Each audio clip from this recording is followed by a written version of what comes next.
Hey guys, HDV here and welcome to a brand new video. Today we've got plenty of things to go over. New events have been announced. We also have some new release date hints for Pokemon Legends ZA, some Nintendo Switch 2 rumors, and as well as that, some Gen 6 Mega Start Pokemon potential images have also popped up. A lot of things to break down today, so if you're excited for the video, drop a like down below, leave a comment, subscribe if you're brand new, and let's get into the video.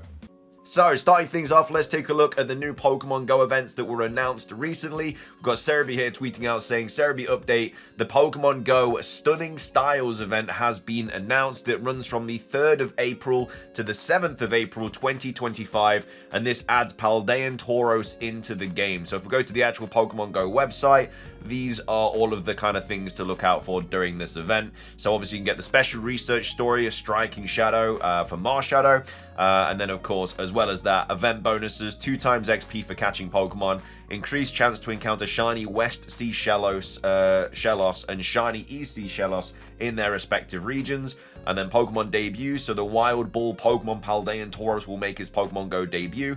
So these are the different areas where you can find the different forms of Tauros, depending on obviously whereabouts you are in the world. And then wild encounters wise, we've got Cast Form, Sunny Cast Form, Rainy Cast Form, Snowy Cast Form, Plant Burmy, Sandy Burmy, and Trash Burmy, all of which can be shiny. Rage, you can find Shellos, keep saying Shellos, don't know why. Esper, Rockruff in 1-star raids, and then in the 3-star raids you can find the Tauros, Decidueye, and Hisuian Decidueye as well. There's field research task rewards, there's also timed research as well for Kubfu Candy, paid time research as well, Pokemon showcases, all that jazz. But yeah, the Marshadow is probably the best bit. Obviously the special research story, a striking shadow, will be available to all trainers for free starting on the 3rd of April 2025 at 10 AM local time. Trainers who complete the special research will earn an encounter with the mythical Pokemon Marshadow. The special research will not expire, so you'll be able to complete it at your own pace. So it's a free Marshadow for everybody, which is obviously great. But that is the Pokemon Go event right there. Definitely worth doing, obviously, just to get a free Marshadow, then you can just pop it into Pokemon Home or whatever, even if you don't play the game. So yeah, that's the Pokemon Go update. Next up, I want to take a look at a couple of Pokemon Legends ZA things. The first one is a bit of a potential hint towards the release date of the upcoming Pokemon game. So we've got Soul Silver right here, quote retweeting this post from Jake Steinberg saying, Legends ZA release date theory. So the Scarlet and Violet had a second trailer in June, 5 to 6 months before the launch, which was of course this one here where we had the starters on the screen. So second trailer, Pokemon Scarlet and Pokemon Violet. And then they go on to say, Legends ZA's latest Japanese trailer is titled Second Trailer, but dropped in late February. And then it says, could this hint at a similar 5 to 6 month marketing timeline, a potential August to September release, which kind of also goes hand in hand with what the sort of Japanese translation was on the, because it said like autumn 2025 and not winter 2025. And they said winter 2020, like winter for Scarlet and Violet and most of the Pokemon games. But the fact that they've said autumn this time means that it could be a little bit before that, because their autumn-winter is slightly different. And then we also have Soul Silver talking about this as well, saying between this and getting to official date and the Japanese translation of releasing fall 2025, which again is what we just said, I'm all but convinced that Pokemon Legends ZA will release around September time. I had long wondered if this latest Legends ZA trailer would be the official second trailer or not, because if this was the first trailer, that would imply something different. Instead, it applies what Jake is pointing out below.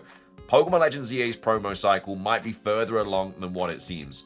And as well as that, we've covered the fact that they themselves have said that the game is basically finished at the start of 2025. It's just the sort of fine-tuning that they're doing.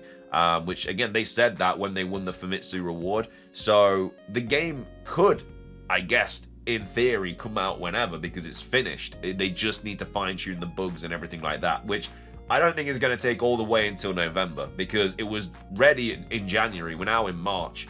So obviously they've improved what it was from the stages in January. So are they really going to go November, just kind of tweaking the things? Probably not. So yeah, I think August, September is looking more and more likely for the release date of this game. But I feel like also if it was coming out in August, they probably would have given us the release date. So, I don't know, maybe we get a trailer in this April Nintendo Switch 2 Direct, and that gives us the release date. Maybe that's why they didn't give it us in February, who knows? But very much some interesting information there and some potential release date hints as well for Pokemon Legends ZA.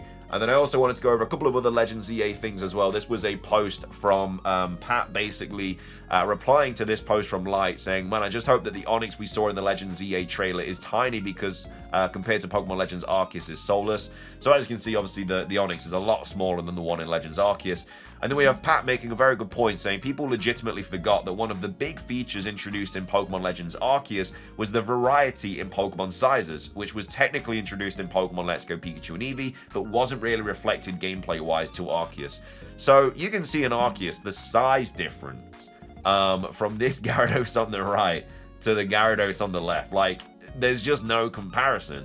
This is like 3, 4, 5 times as big as this one. So yeah, there's an Onyx here, which is obviously very small, but this could be just a small Onyx, and you could get like large Onyxes, just like you can get the small and the large Gyarados here. So whether it's to scale or not is obviously yet to be seen. I think it might be slightly different in this game though, because if you're a bigger Pokemon, you're going to have a bigger hitbox. You know, this Gyarados is a lot harder to hit than this Gyarados. So maybe they are kind of simplifying the size of these Pokemon just simply because of the real-time battles in this game, or maybe it is just simply a very small Onyx. Who knows? But definitely something to think about there with the size differences. Do you think they're going to have size differences in this game, or do you think it's just going to be, you know, one for all, and then that's just how this game is going to be? And then we also have another little Pokemon update to go over as well. I don't know if this means anything. I just thought it was quite interesting. It caught my eye. It was posted by Necro Felipe, saying a former Nintendo employee has moved to the Pokemon Company to work as a localization editor for Brazilian Portuguese.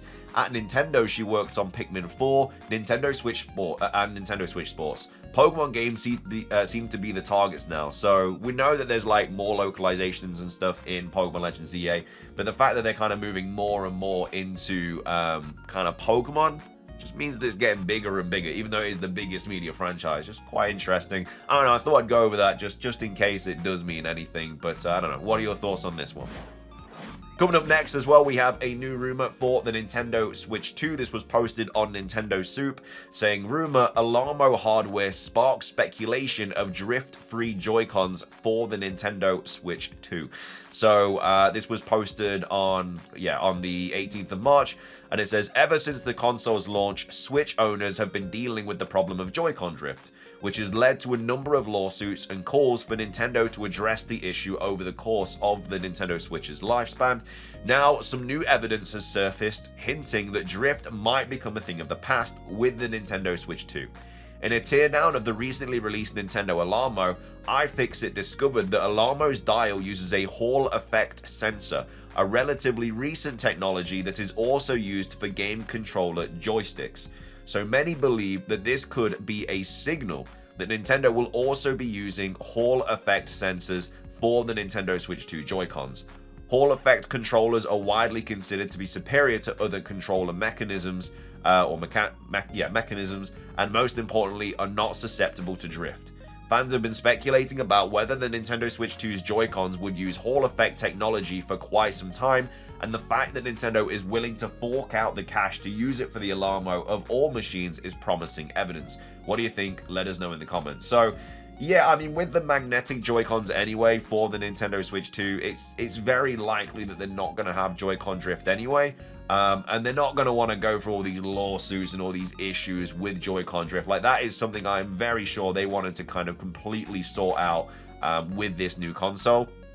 And that just looks to be the case now. So it's already been heavily rumored that we're not going to have any drift. But the fact that they're using this quite expensive technology in an alarm clock, why would they not use that in the Nintendo Switch 2? So more and more likely that we're just not going to have drift. Again, they just can't have drift anyway because they just can't go through all this again regardless. But it's just nice to see that this hardware that's in something as small as an alarm clock is probably also going to be used in the Nintendo Switch 2 Joy-Cons. You'd like to think anyway, but yeah, what do you think? Do you think the Nintendo Switch 2 is going to have any drift, or do you think they're just going to be done with, hopefully done with that drift situation completely?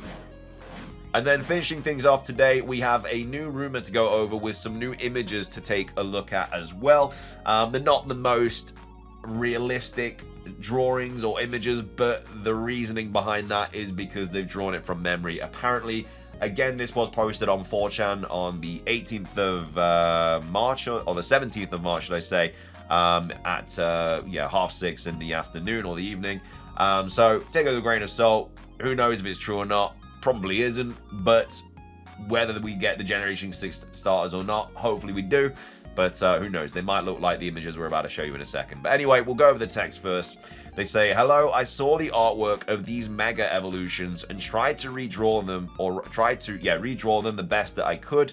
Please don't spread this leak too much because I like my work and I don't want to get caught." I mean, it's just dumb, man. If you don't want to spread the leak that much, why would you post the leak online? Because it's just the dumbest backstory. Like, I don't know, if you're making a fake leak or a fake rumor, at least think about it a little bit. It's just really dumb. But anyways, it's the Generation 6 starters. So they say Greninja has the least physical changes, but his tongue is now a dark purple, and he has overall darker colors with purple added to the mix. I think it's safe to assume that his Mega is water poison, and he throws poison shurikens with his tongue. Mega Chestnut is bulkier and fluffier, and he holds a shield in one hand and a mace that is his tail in the other.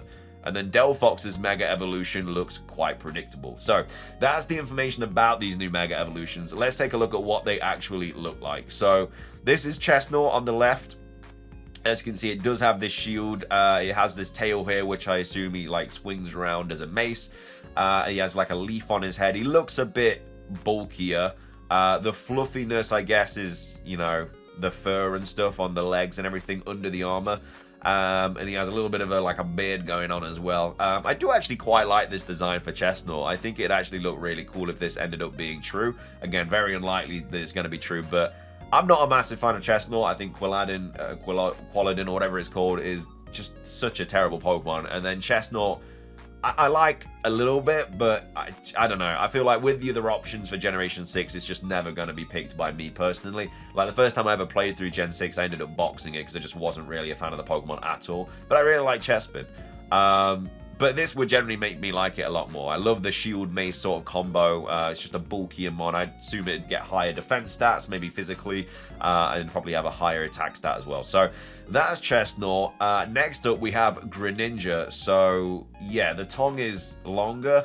Has this shuriken on the end of it. It has these sort of like poison symbols, like the skulls on the kneecaps and the shoulders. The face doesn't really change all that much. But yeah, I just don't really know why they would change it to water poison. I think water dark is just fine for Greninja. They don't really need to change it. I mean, it does get access to moves like Gunk Shot, stuff like that. But for me, I just don't really think they would need to change the typing, really. Like, sometimes they do change typings for Mega Evolutions, but a lot of the time they don't. So yeah, I think water dark would be fine for Greninja. But yeah, I mean, I'm not really a massive fan of the design. It doesn't really change a lot. I think it's a little bit weird as well, like this shuriken. Like, where are those shurikens coming from? But yeah, that is the Greninja. And then finishing things off, we have Delphox, which I don't actually mind too much. It's got this long-ass sort of broomstick. I assume this is fire on the end of it, and it uses that as like a seat, basically like a witch would. It's got like this witch hat as well with the sort of long flowing hair coming down, which I do quite like as well. I don't mind this design, to be fair. I think the Delphox and the Chestnut actually look really, really good in these sort of designs. So whoever did design these, whether they're true or not, fair play. They do actually look pretty cool. Again, not a massive fan of the Greninja because it doesn't change much, but yeah, I really like the Delphox. Could see it like hovering in the air or something, and then obviously being able to cast spells and stuff and throwing them at the opponent. But yeah, all in all, I don't believe it. I think it's just someone that's, you know, drawn the Mega Evolutions that they think they're going to look like. But at the end of the day, they look pretty cool. I think we could have done with a little bit more information here, though, about what they apparently have going for them. But what are your thoughts on this rumor? Do you think it is true or not? Would you like these to be the Generation 6 starter Mega Evolutions? Do you think we're going to get Mega Evolutions for the Gen 6 starters? Let me know your thoughts on all of that. But that is going to be everything for today's video. If you did enjoy it, please do drop a like down below. Let's try and hit 500 likes. It does really, really help out the video. And also, as I say, make a comment as well about anything we covered on that rumor with the Mega Evolutions, the Nintendo Switch 2 Joy-Con drifting, the localization for Pokemon, and then also the size differences. Do you think we're going to have size differences in this game, or do you think it is just one for all? And then also the release date hints. What are your thoughts on this? When do you think the game is going to be coming out? I'm kind of more backing September-ish time now as well, with all the kind of recent evidence that we've had coming out about it and stuff. Hopefully we don't have to wait too long for the next trailer and they give us the release date. Like the like the next trailer is going to have the release date for sure, and hopefully reveals like a new Mega Evolution or something like that. Whether it's going to be the rumored Victory Bell or not, who knows?